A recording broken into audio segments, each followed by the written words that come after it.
want to start with a poem, play the audio of it for you. You should listen, you should be able to hear it pretty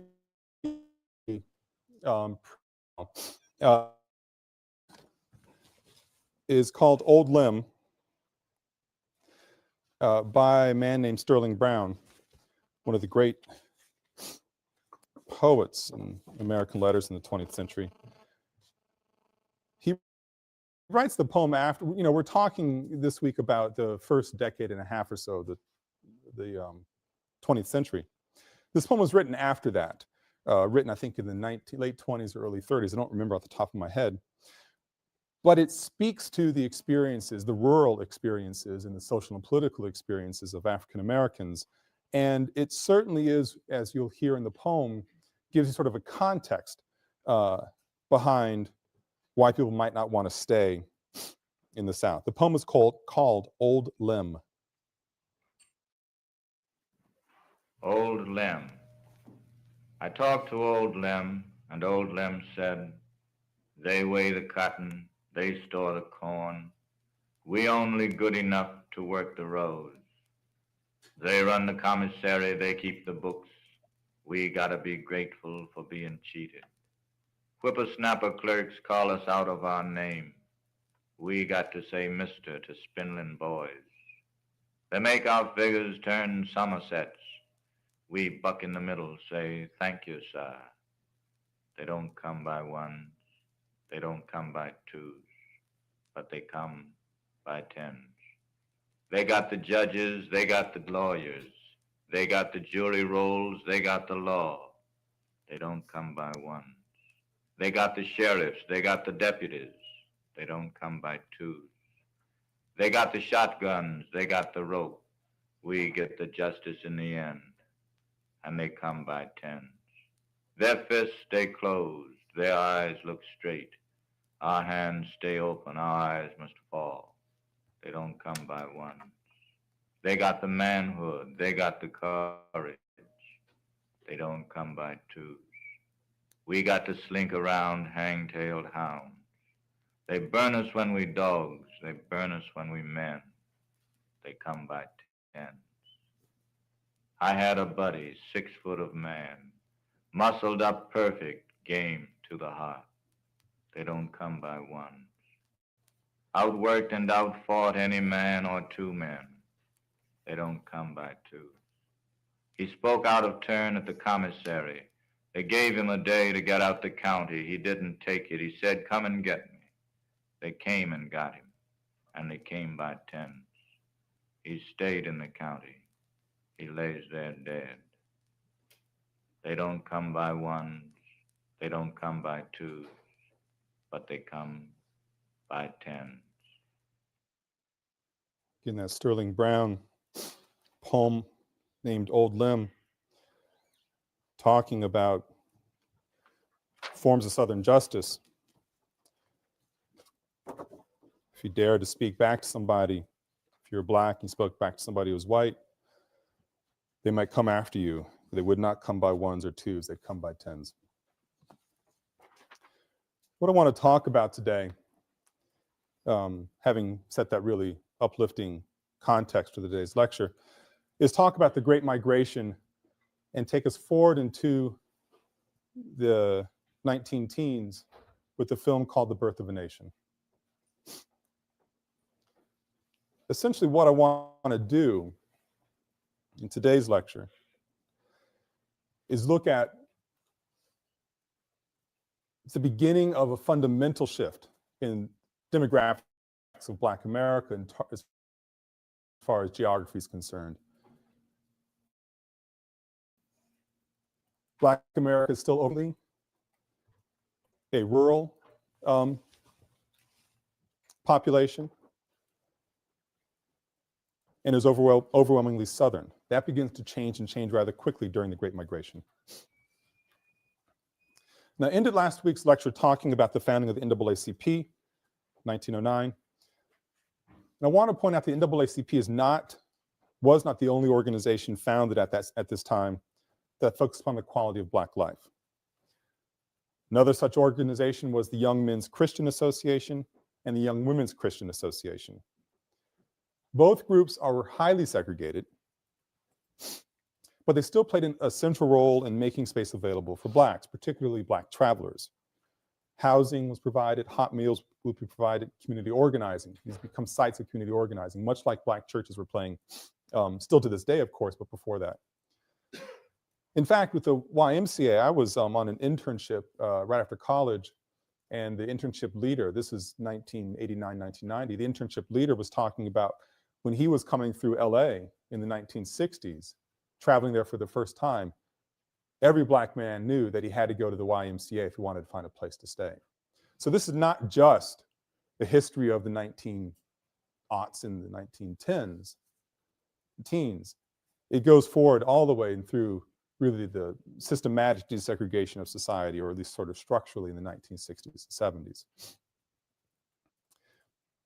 Anyway, aside from the NAACP, and in addition to the Young Men's and Young Women's Christian Associations, you have one of the most important betterment organizations being founded in this era, and that's the National Urban League, founded in 1911. Now, whereas the NAACP dedicated itself to a legal and intellectual strategy, trying to find ways to seek justice for African Americans through legal means and through the idea of sort of civilizing, uplifting society through the talented 10th, the Urban League was explicitly concerned with labor, finding jobs for Blacks, sometimes at any cost. The Urban League was chiefly concerned with finding jobs for Blacks who newly arrived to urban northern centers. The Urban League was, from the start, less radical than the NAACP. Now, to even think of the phrase NAACP and radical going together may sound strange, but it really was sort of an avant-garde organization in many ways at its founding. Urban League wasn't in that regard. Some will claim, as you'll see later on, that the Urban League was really quite the opposite, a conservative force in the back pocket of corporate interests and willing to bust unions in order to put Blacks into jobs of any kind. Now, the issue of jobs here can't be overemphasized. Jobs are important in any era to any people, of course, but when you have a large segment of the population, of a socially identified population, Black folks in this case, in great flux, jobs become that much more critical. Blacks were that population. They were in profound flux in the first decades of the 20th century, and it is their mass migration, what is referred to in this era as the Great Migration, and the events that surround that form the basis of this week's lectures. Now, I want to start with just a clarification on the title of the name of this phenomenon, the Great Migration. At this moment in time, roughly early years of the 20th century to roughly the start of World War I, this was the greatest internal migration of a people in US history. However, and we'll get to it in a couple of weeks, the migration of African Americans in the 1940s and early 50s way outstrips the migration I'm talking about now, but in terms of numbers. But the naming convention is such that this early period of migration is called the Great Migration, just to be clear about that fact. Now, aside from naming conventions, I want you to also realize that when I think of the Great Migration, I think that it needs to be understood as a political movement, that migration itself was a political act. Was it organized in the ways that we think of in terms of high politics or even grassroots protest movements? No, it wasn't. It wasn't. But it was profoundly political, and I wanted to delineate those reasons over the next little bit. It's important to first start to look at the Southern Black situation at the turn of the century. That's why I played that clip for you, to get a sort of a sense, at least artistically rendered, of the stakes, of the narrow room within which African Americans could move and move safely in the South. Blacks who had the option of staying in the South left during the Great Migration because all the political privileges that they had enjoyed during Reconstruction had been systematically stripped away. And I've been talking about this the last couple of weeks. Blacks who had the resources to leave, and that's a big issue. They had the actual means to get out of town. They might have left just for the fact that, any hope of their having the right to vote and all the other political benefits that come along with that just weren't in the mix anymore. Not after redemption, not after the systematic stripping away of the Black voting presence. The men couldn't vote any longer. State-funded education for Blacks was functionally non-existent. Social segregation was only increasing. And there, of course, was always the looming threat of lynch law. So lacking even the most basic political rights, some Blacks just up and left.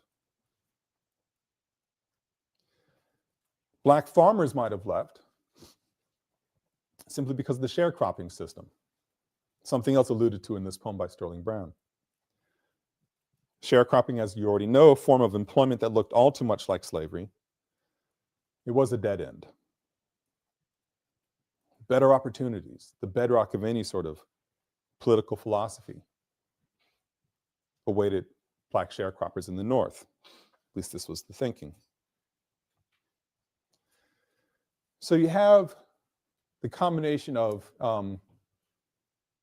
maybe a little dramatic political death in the South as an option. That's not very viable, so Blacks might want to leave. An economic system that's determined to keep them in second-class citizenship status.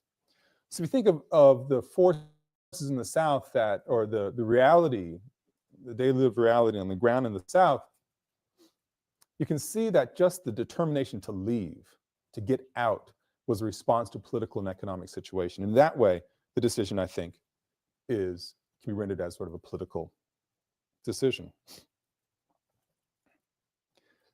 And it's interesting if you think about sticking on this issue of, the politics of the situation. It's interesting to think about how Southern whites reacted to Black exodus.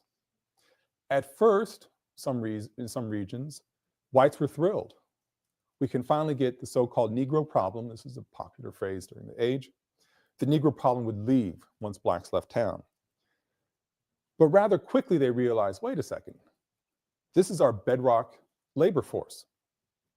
This is the force that keeps poor whites placated, because at least they're not Black.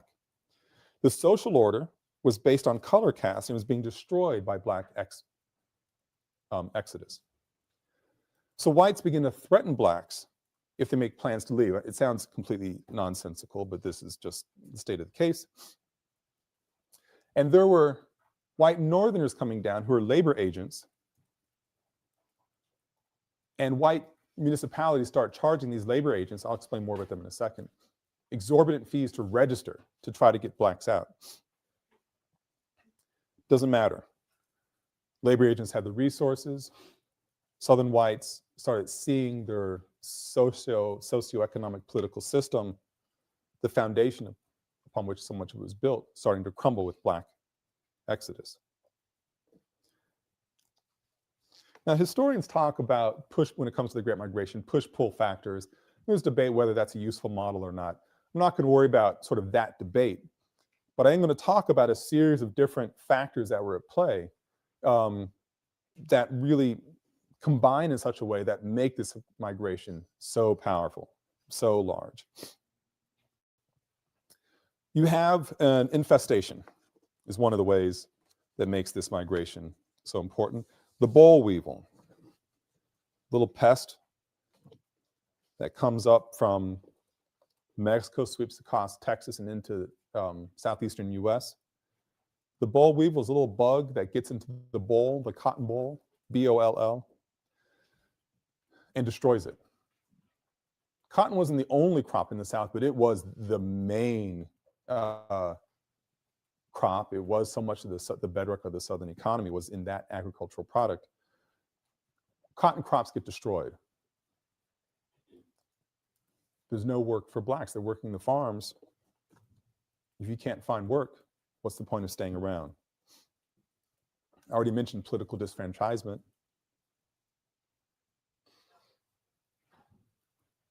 This job scarcity in the South. There's also an economic, and the South is essentially an economic colony of the North. And in the North, there's a decreasing supply of immigrant labor as you move forward into the 20th century as a result of state conflict in European theaters heading towards World War I. You just take these things together, there's a decreasing reason to stay in the South and the lure of jobs in the North.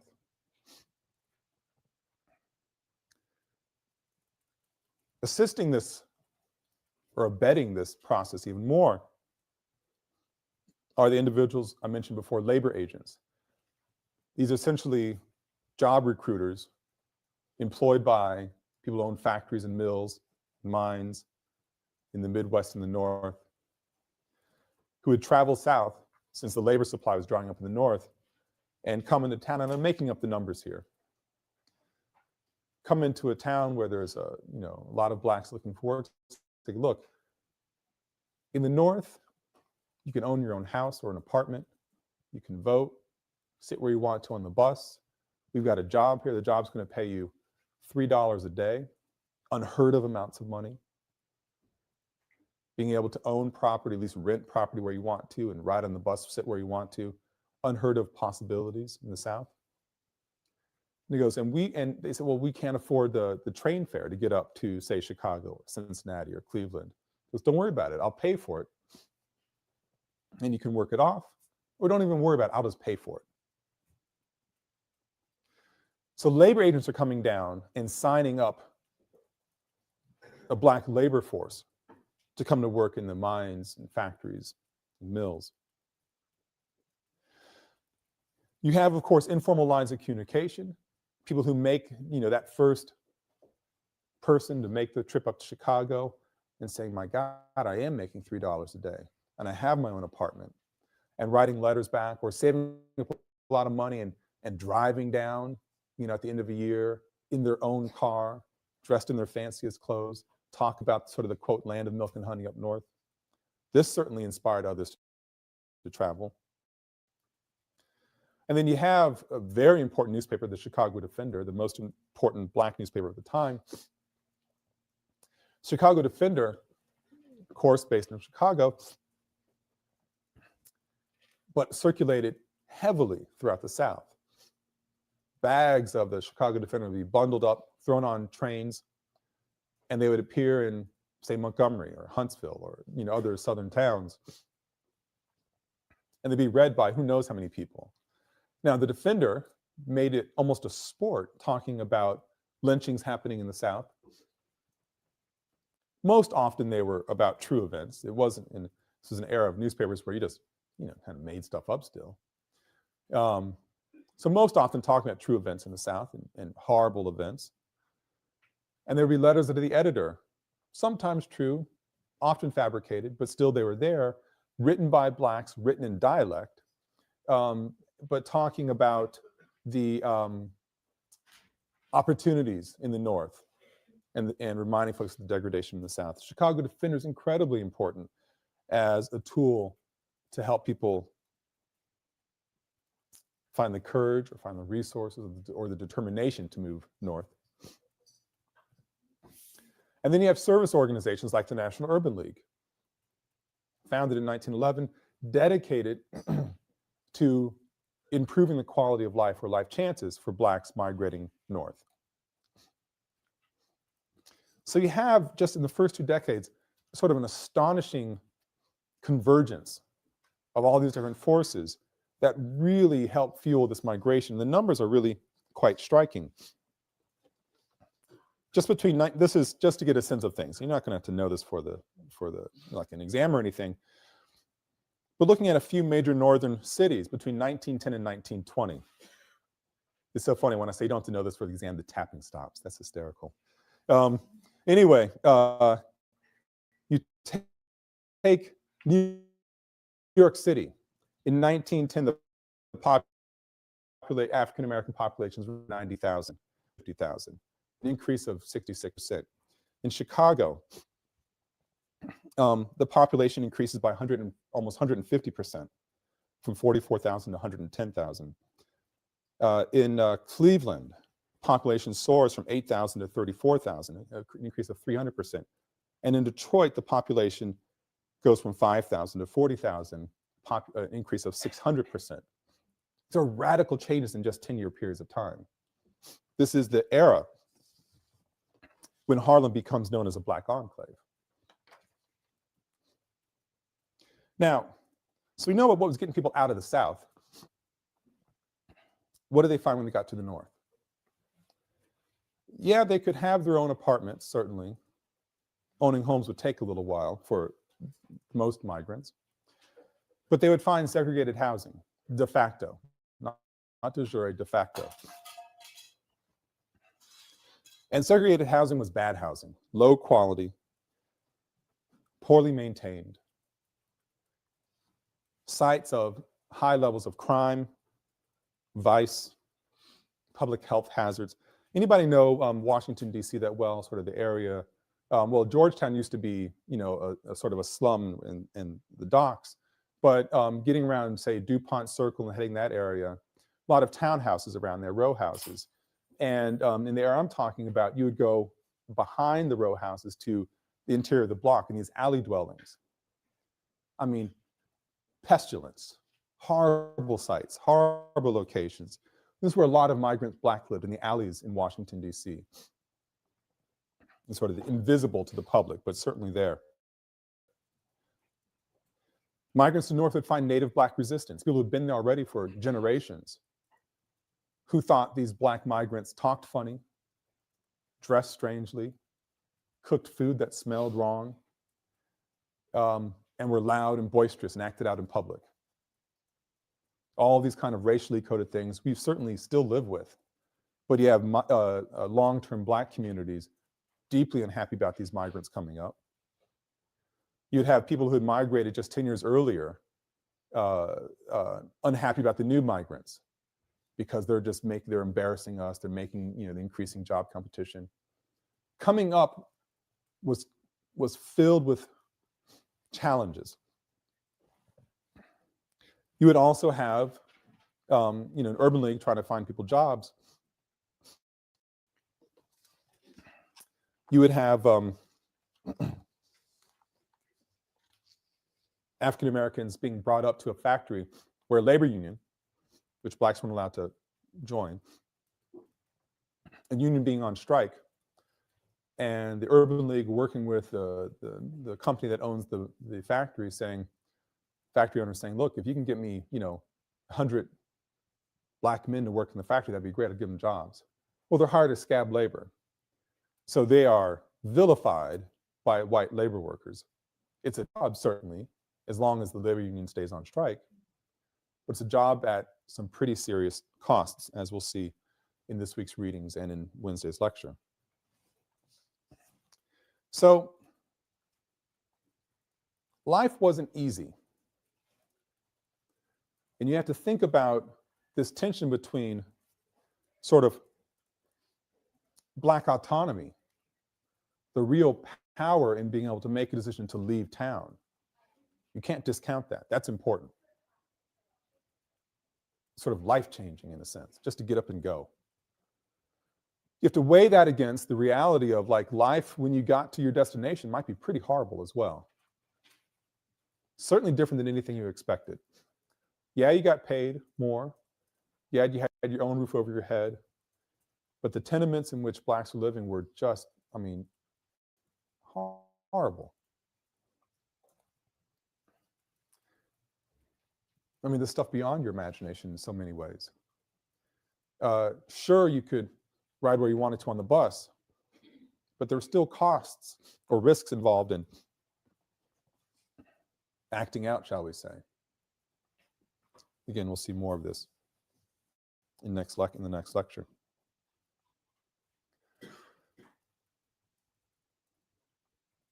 Now, one thing I also want to make clear before moving into the next phase of the lecture is thinking about, as we're trying to unpack what migration really was. It's important to realize that migration wasn't just blacks working on the southern farms, all of a sudden, in a week's time, they're working in a mill in Chicago. No, it wasn't that. Migration was, among many things, it was at least very complicated. So you might have someone working in the farm, the boll weevil attacks, there's no more opportunity to work. You go to the city, southern city, trying to find a job, something. cities became crowded. This is where labor agents would really, quote, steal. You would find a lot of people, hire them up to the north. But would they always go all the way to North Chicago or New York City? No, they wouldn't. They might end up in the coal fields in West Virginia or in Ohio or in Kentucky. And they might work there for 6 months and then go back home to Montgomery, just pick a place. And then they might leave the next year for 3 months and then come back. Migration was not literally from field to factory in one straight direction. People were going back and forth often. They might get up to, the mines, the coal mines in Kentucky, be there for a couple of years, and then make it to Chicago after that. And who knows how long they would stay. So you need to understand that migration is moving in many different directions at once, although it is generally from field to generally to factory. One thing that's not ambiguous at all during this era is what I'll say the commerce of racism. Remember, whites didn't want to have blacks leave, or whites wanted blacks to leave at first and realized, wait, this would mess up our system, then don't want blacks to leave at all. Yet they still treat blacks pretty shabbily in their southern towns and in their southern fields. One thing that is incumbent upon this sort of commerce and racism is control. Who's in control of society? It's a word I've used before. As society becomes destabilized by blacks moving on their own or with the help of labor agents, you start seeing a real rise in white resistance to the challenge to this system.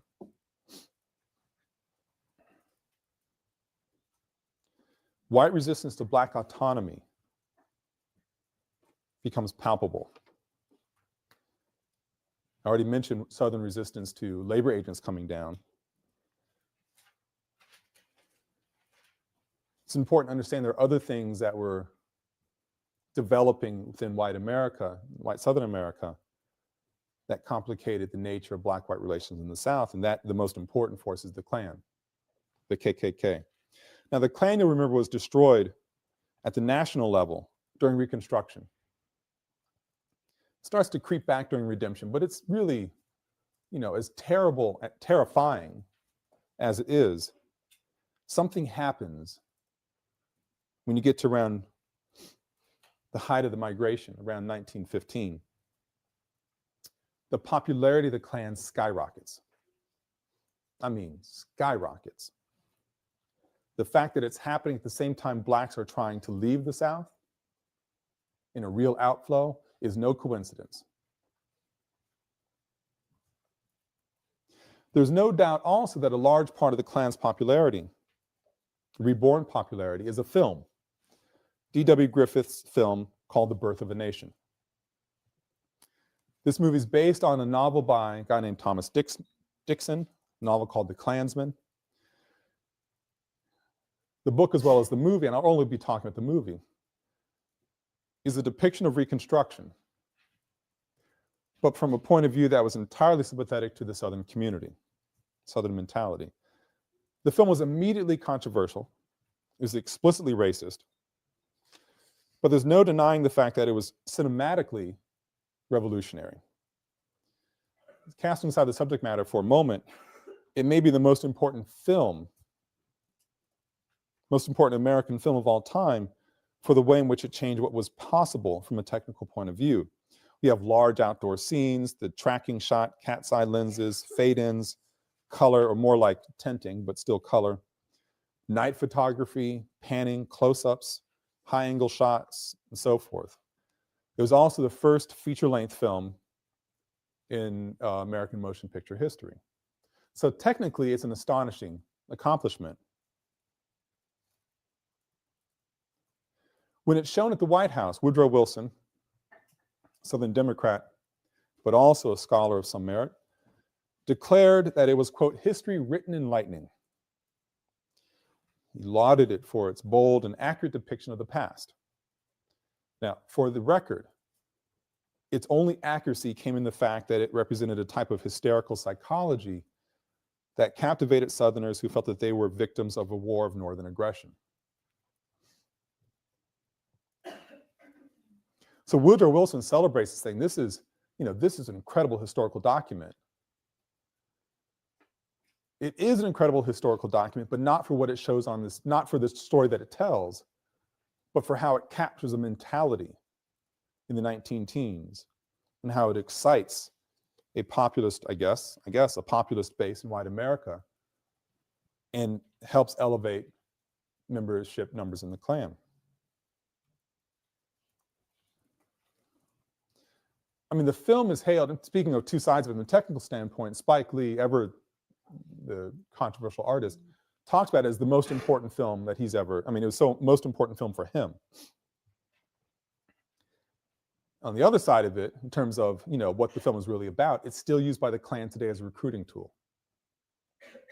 So it's not just this interesting silent movie from the 19 teens, it's still being used today.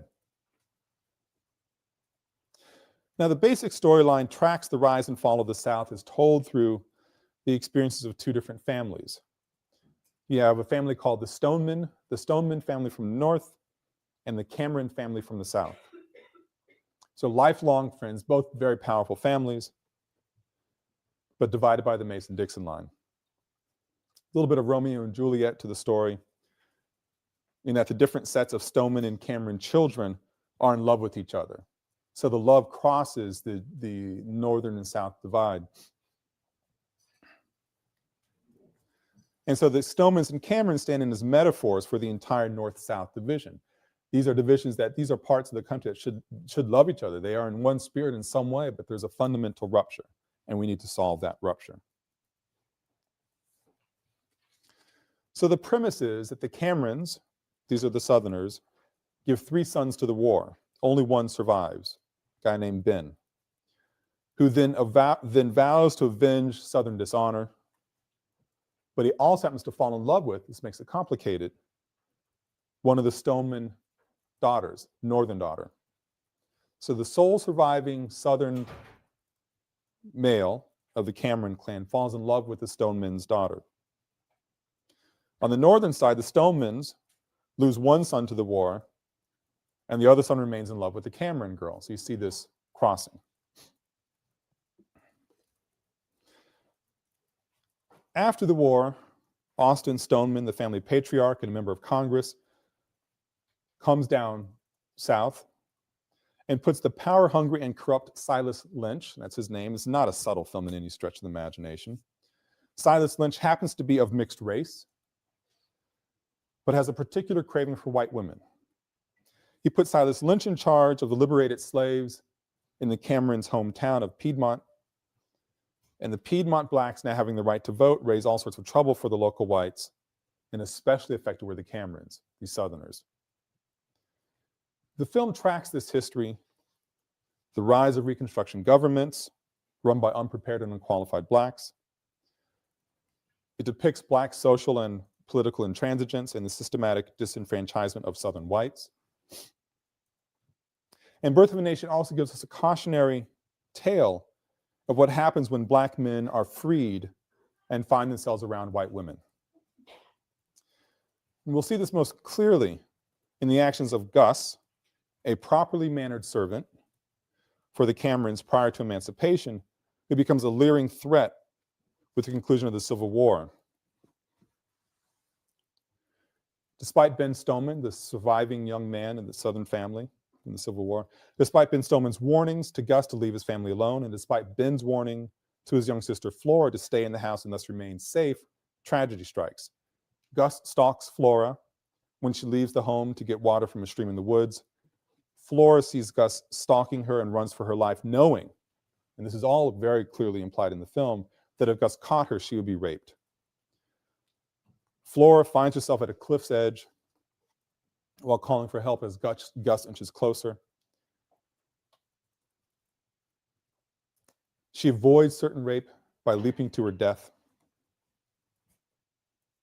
She dies in her brother's arms. And Ben, already determined to restore the South's honor, goes after Gus. It will come as no surprise to you, I think, that Gus is lynched. The castration scenes in the film were actually cut in the final print. And Ben, already inspired about how to create a gang of Southerners to avenge the South's honor, organizes the Klan in an explicit move to social control, the protection of white womanhood, and the redemption of the South. Now, the story isn't just about the tangled love relationship that spanned the Civil War. It's also about representation of blacks and their quest for full citizenship rights and the real object that defined that quest, which was the white woman. It's also a story about romanticizing and justifying the rise of the Klan, the role in the salvation of white womanhood and therefore Southern dignity. Now, I spliced together, I was giving you all this background so it'll make sense of what you're about to see. I spliced together 3 different scenes from the movie to help you get a better understanding of what's at stake here. You should not look at the film, so much for its interpretation of the fall and rise of the South. This is patently false. What's worth thinking about is the particular interpretation of blackness, of dignity, of citizenship, of intelligence, objectification, etc. How they all became an object of fascination when it was released. The movie was a runaway hit, played to sold-out audiences around the country, even though it charged what was then the exorbitant price of 75 cents to $2 a ticket to get in.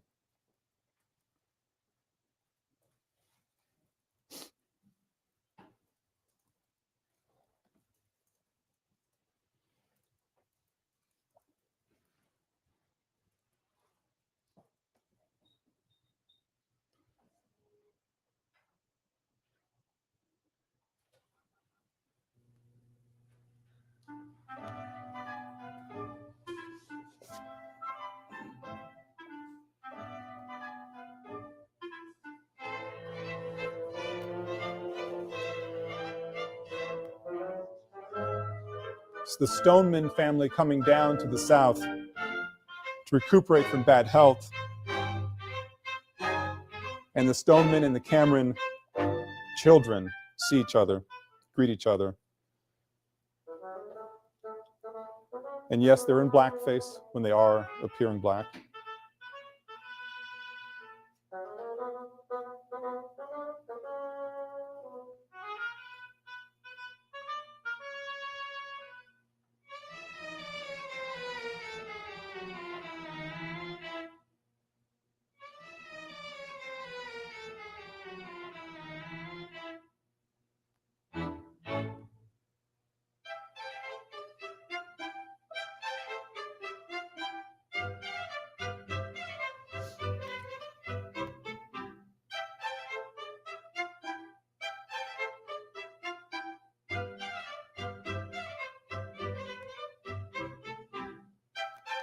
That's Ben Cameron on the right, with his love in the middle, and his sister, the young one who kills herself, on the left.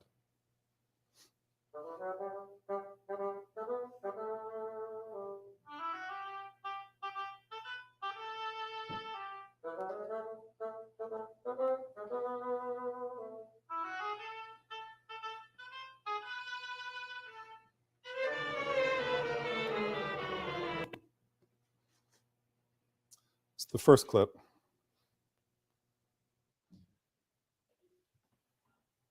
I confess I don't know what happened. I was playing it this morning, getting it ready, and there's no sound for this. So it's just music playing in the background. Down here it says an historical facsimile at the State House of Representatives of South Carolina as it was in 1870, after photographed by the Columbia State. Basically, blacks are now in control, and this is what happens. You'll see the fade in. This has technically never been done before. And you have a mix of characters here in blackface and actually black actors.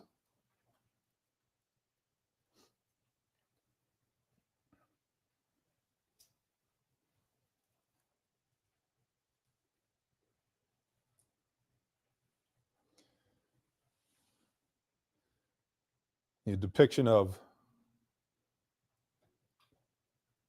the morality of Black representatives, drinking on the floor, eating either a turkey leg or a large chicken leg,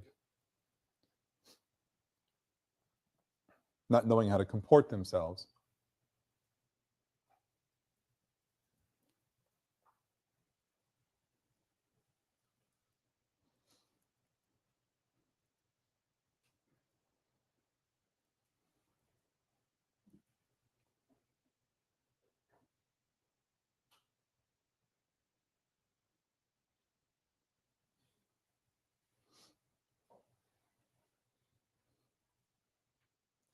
These are the things that are important to Black representatives. Whites have to salute. There's general chaos. They're not properly behaved, but there are some representatives, and you can see them there, sitting there quietly.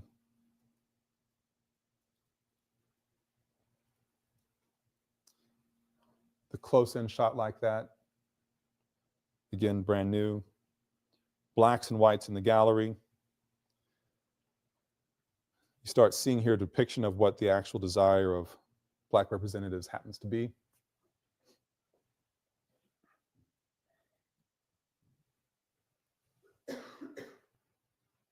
And the reaction.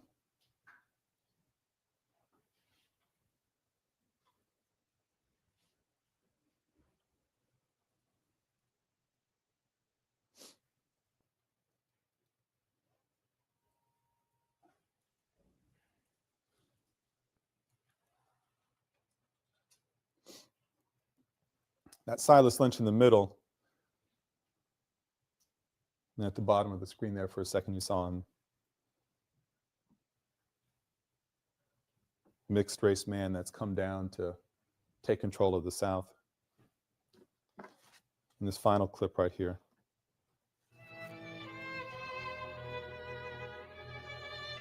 His sister's already died in his arms. This is Ben Cameron.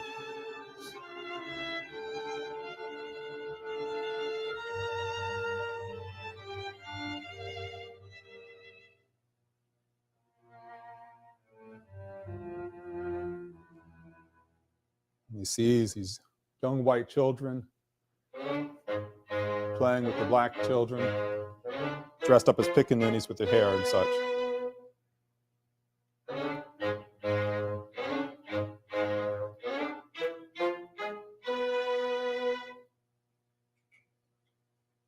And it's hard to see on the screen, but their eyes get bug-eyed and they're terrified.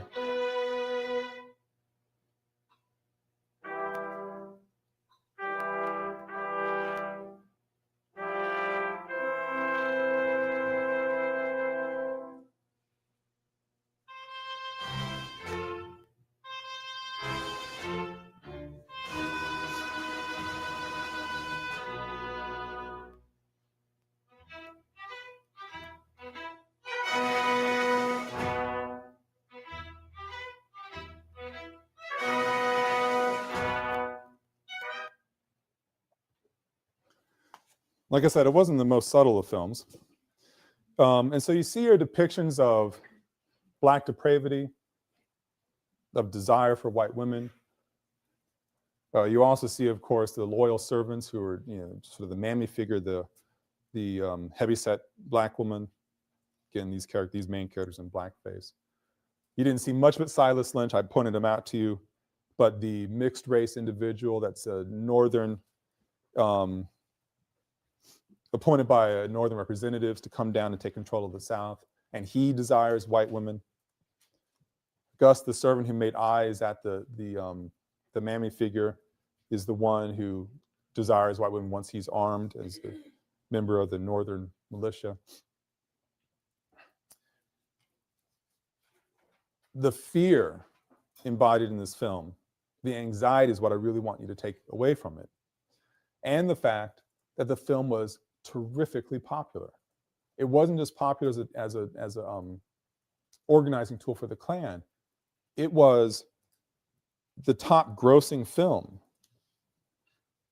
I mean, I don't know if this statistic is still true in our Avatar age, And some people actually see connections to Avatar and the kind of racial logic of a film like Birth of a Nation. But the film, off of 75-cent and $2 tickets, earns over $10 million in its first release. Unbelievable amounts of money. And it also earned the specific attention of the young NAACP, which issued a 47-page pamphlet titled "Fighting the Vicious Film: Protest Against the Birth of the Nation." They'd hold rallies wherever the film was being shown, protesting its screening. And it famously referred to the film as 3 miles of filth. This is the state of the culture at the moment. Black Americans in flux, migration not happening in a uniform direction, a uniform pace, but happening clearly. Detroit's Black population blossomed by 600% in a 10-year span. Black enclaves in places that they just simply weren't there before are now there. Sort of the reorganizing, repopulating of Black America is beginning here and continues in earnest until around the 1970s, when the population numbers begin to settle down, the migration numbers settle down, and actually we're in an age where the migration is reversing for the first time since the start of the 20th century. We're not exactly sure why yet, as far as demographers. But we're dealing with a radical shift of population, and related to that, a radical rise in social anxieties and a determination to control it. And we'll see how that control is manifested beyond the Klan and the Birth of a Nation on Wednesday's lecture. Thank you.